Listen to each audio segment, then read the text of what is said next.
Ladies and gentlemen, it's CNN Plus, Season 2. Please welcome host of The Jason Rantz Show, Jason Rantz. Former Congressman and CEO of Trump Media and Technology Group, Devin Nunes.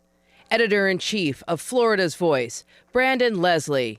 And your moderator from Voz Media, Karina Yapor.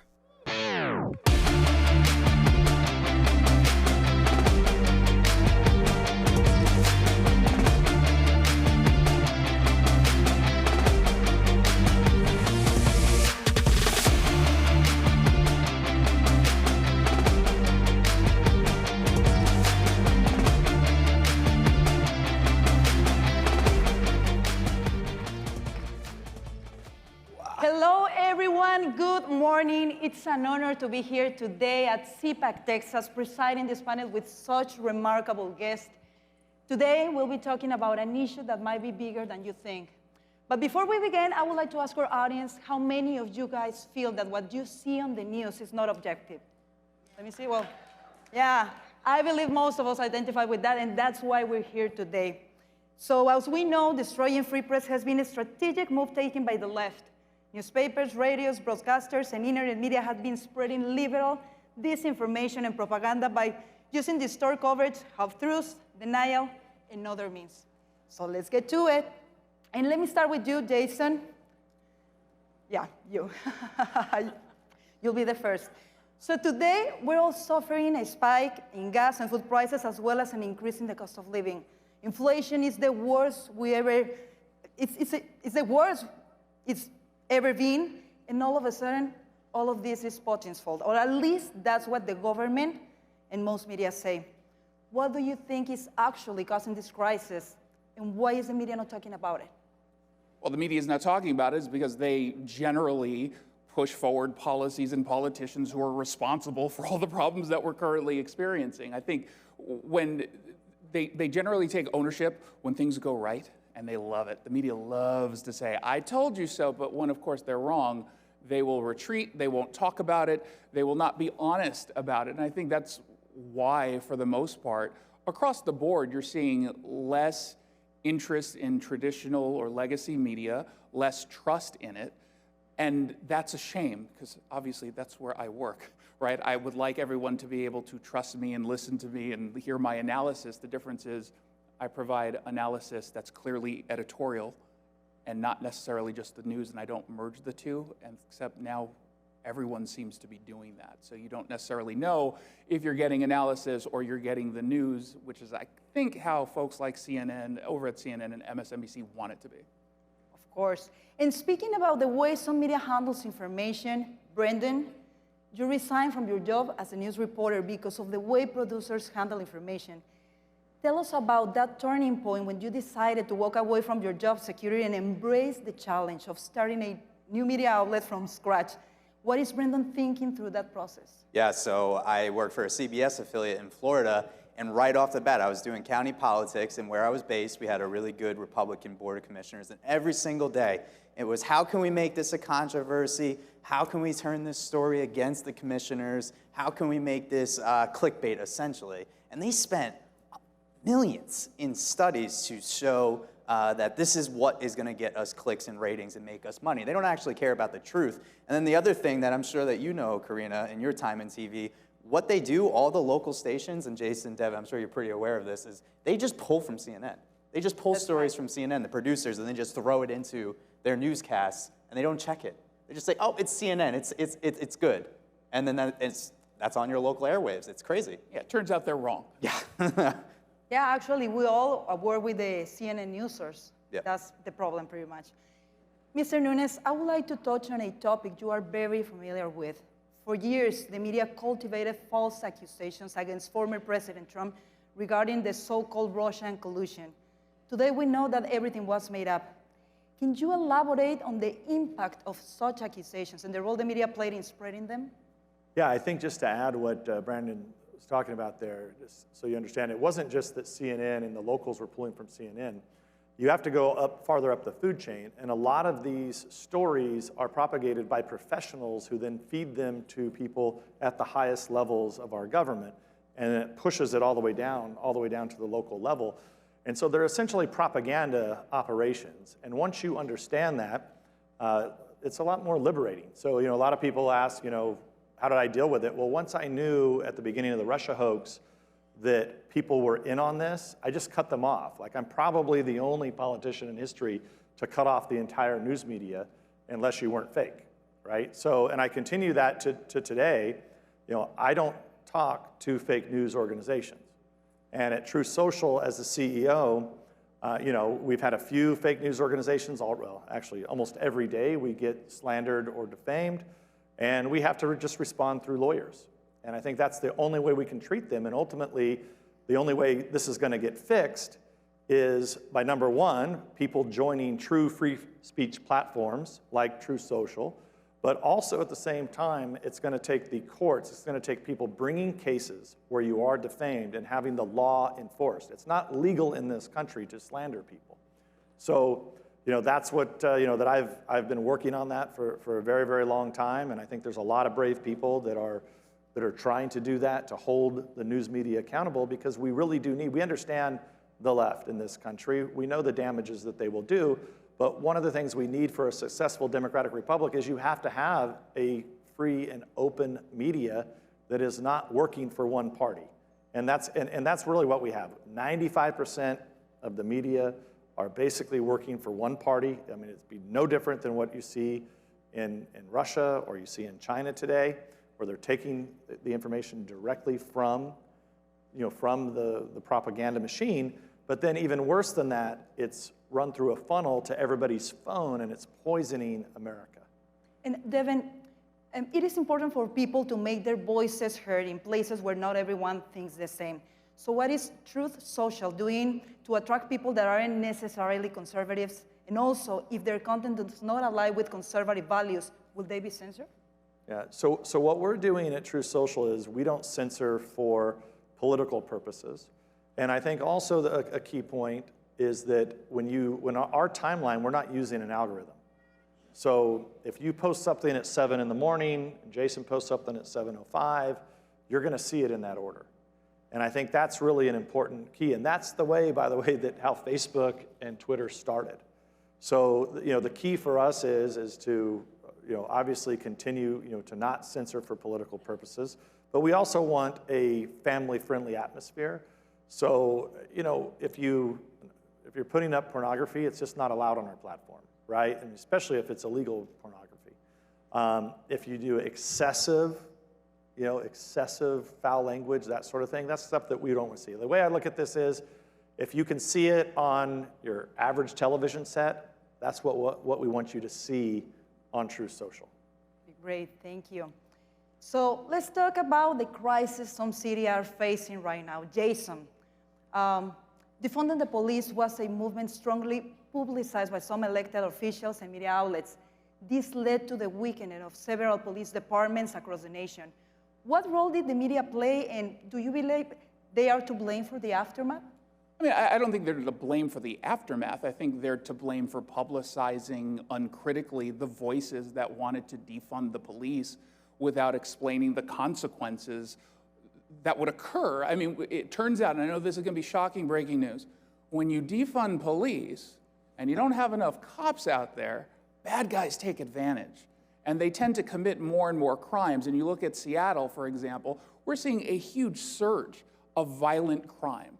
We're seeing assaults, we're seeing rapes, we're seeing murders in numbers that are historically, for us, unheard of, King County as a whole as well. And no one seems to be doing on the media side, with some exceptions, like myself. We're not actually talking about why this is happening, how to fix this, what caused this, and maybe a little bit of, I'm sorry, we were part of the problem. That just doesn't happen anymore. Now Jason and I were arguing in the back over what the craziest city in America actually is. So he claims it's Seattle, but I think it still might be some places in California. Well, Portland. So Portland is insane. Like, they, I think, are next level crazy. I think Seattle and LA, San Francisco's kind of right below them. Maybe it's all the same, all the West Coast. It really West is. Coast. It's true. Yeah, DC is crazy. So I'm from too. California, he's from Washington. Yeah, it's filled with. You guys should move to Florida. That's the Yeah. best. We're here. We're safe today with all of you here this morning. We feel safe. It's not Austin. Well, speaking about crisis, city mayors of New York and DC used to promote undocumented immigration. Now they have hit the emergency button as for the first time they are experiencing just a fraction of what southern states have been dealing with for decades. However, this double standard is not being questioned by the media. Why is this? Because it's the truth. That's it. They just don't want the truth to get out there. Listen, what I've been doing at Florida's Voice, and Devin, when I saw that it was a funnel and that it is just pretty much propaganda, I had a 3-year contract with CBS. I was not even a year in, I quit. I didn't care. I didn't care the consequences. I walked in, I was like, I'm done. And that was it. So I started Florida's Voice, and our mantra was real simple. It's just report the facts the mainstream media ignore. And when you do that, that's when you see results. And because we've been doing that, we've exposed CRT and nonprofits that are in our school districts. We've gotten taxpayer dollars have been pulled from those organizations after we broke those stories. We exposed a child drag show at a church in Naples, Florida, and then it got picked up by Fox News and everyone, and because of it, nearly no one went.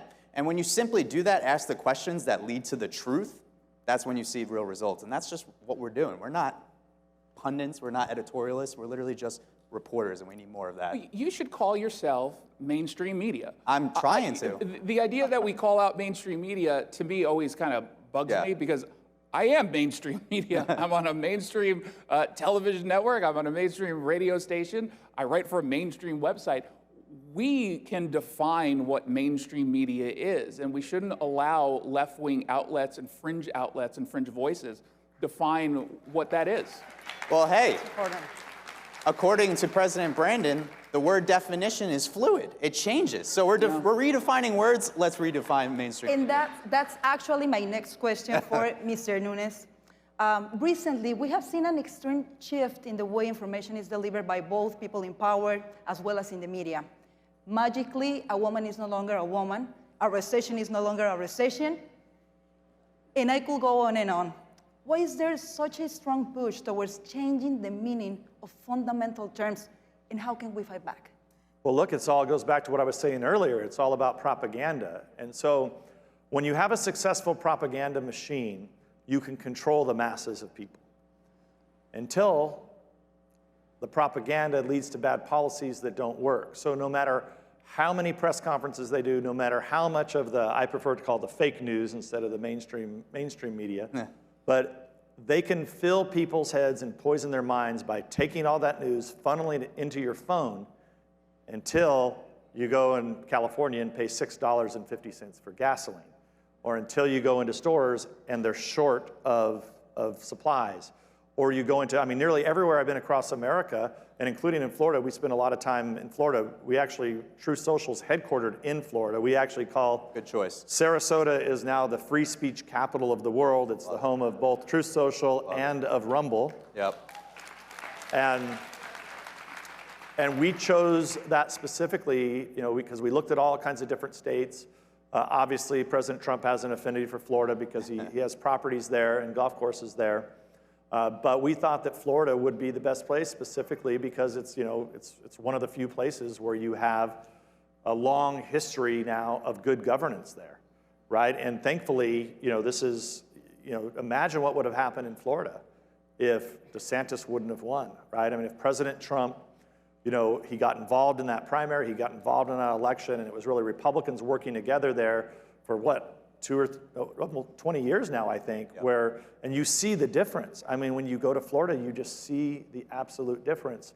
And I think that's the eye-opening for me is that you ask about, so all the propaganda in the world can't change if Jason and I are driving through San Francisco compared to driving through Tampa, Florida. It's night and day. It's experience, right? In Seattle, there were a bunch of people who just flatly denied some of the reporting I was doing from the Capitol Hill Autonomous Zone. And they said that it was nonsense, and when I go on and I talk about homelessness, oh, you're overstating it. And then all of a sudden, folks came out of their COVID bubble in Seattle, and by the way, they're still alone jogging with a mask on. That's how serious they were taking it. But they go to a park and they realize that it's been completely taken over by homeless people. You're finding used needles everywhere. And then all of a sudden it starts to click. Oh, okay, maybe I don't want to identify with the right-wing media, but he might have a point. Well, and so you guys know, if you're not from California or from the West Coast, but you have to understand the seriousness of this homeless problem. Yeah.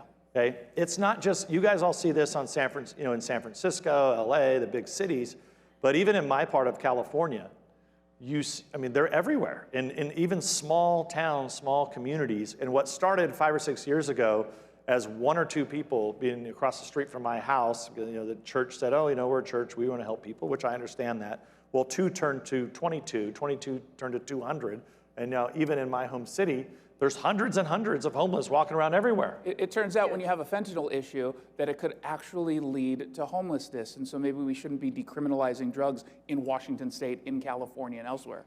Yeah.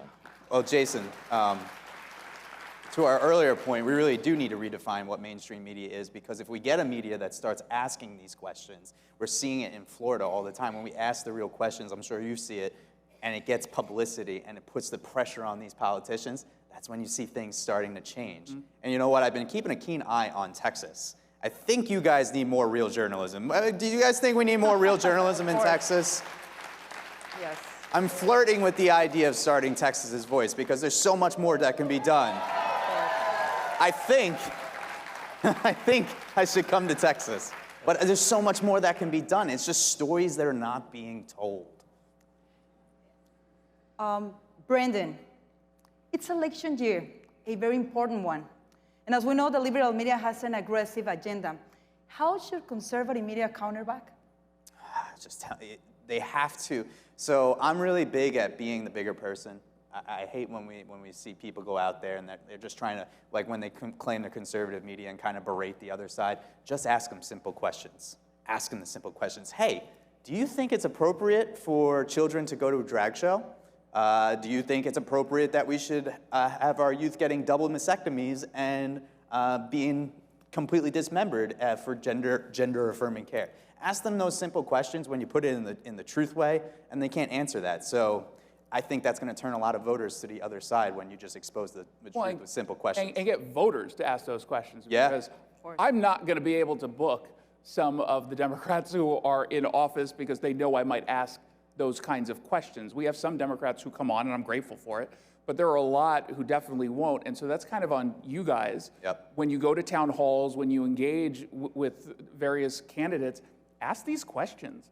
And if you can, obviously record it, because then we can actually expose what it is they truly believe when they're talking to the voter that they think they're going to convince by saying, we support abortion up until the baby's first cry, which is a position that some Democrats actually take. But they won't say it that way. Insane. And you know what we also need? Devin, I bet you can definitely gloat about the work that Kayleigh McEnany did as press secretary. Governor Ron DeSantis, America's governor, has an awesome press secretary, Christina Pushaw, in the Department of Health as well, Jeremy Redfern. So a reporter reached out to them and were like, hey, we need some, we're doing a story on gender-affirming care. And the press secretary for the Department of Health returns back and he goes, wait, what is gender-affirming care? Because that's a fake word. Do you mean actually double mastectomies and stuff? It's not affirming, it's changing. Yeah, so we need more press secretaries too that can push back and just keep getting the truth out there. It's been really effective in Florida. We're kind of running out of time, so let's get a little bit more personal. All of you have an important role in the media. So I would like to know, starting with you, Devin, what makes you wake up early in the morning? What are you after? And what would you like to be remembered for? Well, that's a great question, because every morning I get up and I look at Truth Social and you see the difference that we're making in people's lives. For the first time, you're seeing people once again being able to express themselves. There's so many people that are on there that are like, oh, wow, I used to see you on Facebook years ago, right? And now they're back and and you see those conversations, right? They show up in my feed. And I think that's what keeps our team at Truth Social going. I mean, the president, I always tell people this, the president didn't need a new company and I didn't need a new job. Like, we are specifically doing this to open the internet back up and give the American people their voices back. Great mission. And, and I'll tell you, we should take victory laps when we get them, and this is not being reported on, but this is really important. John Rich, country music singer, he came out with a song a couple weeks ago called Progress. Not one record label would carry that song. No country music stations would play the song. He launched it on True Social, put the video up on Rumble, and do you know that that song was #1 in the world for 2 weeks in a row? Wow. So it shows you that we are the majority, and just imagine, like once True Social is approved by Google, we're now in the Google Play Store, but only for pre-order. But think about once we're able to fully be out there, people can join. It's going to make a huge, huge difference. And I think with John Rich, it just proves it with his greatest hit. That's amazing. Yep. You guys, very quickly. Yeah, I don't sleep, so that's part of the issue. No, I get up in the morning and I have this sick, compelling feeling to be the first person to cover an important story. And I'm lucky that I get to cover stories that I find important, and it's informed by my radio audience and my web audience. And I love that kind of freedom. So I'm the nerd who gets 1,000 documents from a public disclosure request. You're already falling asleep. But I actually go through all of it to see if there's a story here. And so if Devin ever puts in an email something he shouldn't, I'm like, ooh, I got a story. He won't do that, of course. I could talk about how I want to be remembered as my legacy as a reporter, but honestly, more than anything, I want people to see what I'm doing and hopefully be inspired and know that you're the only ones that can let yourself get canceled. I quit mainstream media, and I was the laughing stock in Florida. I had 500 followers on Facebook. 2 years later, I'm over 100,000 on all my platforms now, and I have an entire team of reporters. And because I looked into the eyes of everyone, I said, no, you can't cancel me. The only person I care about is God. That's the only one that I care about when it comes to my judgment of me. So Great example. what I did might have seemed crazy, but it's working. And your ideas, they might seem crazy at first. Someone might tell you they're crazy, but they're not. Follow your passion. Absolutely. Well, as we just discussed, misleading information is as real as the impact it has on our lives. Unfortunately, it's threatening the most valuable things we have, our families, our freedom, and our democracy. So let's take a stand, keep fighting for the values that made this country great. Thank you so much for sharing your experiences with us today. Thank you. Thank you all for being here today. And thank you, CPAC, for sparking the conversations that matter. Thank you.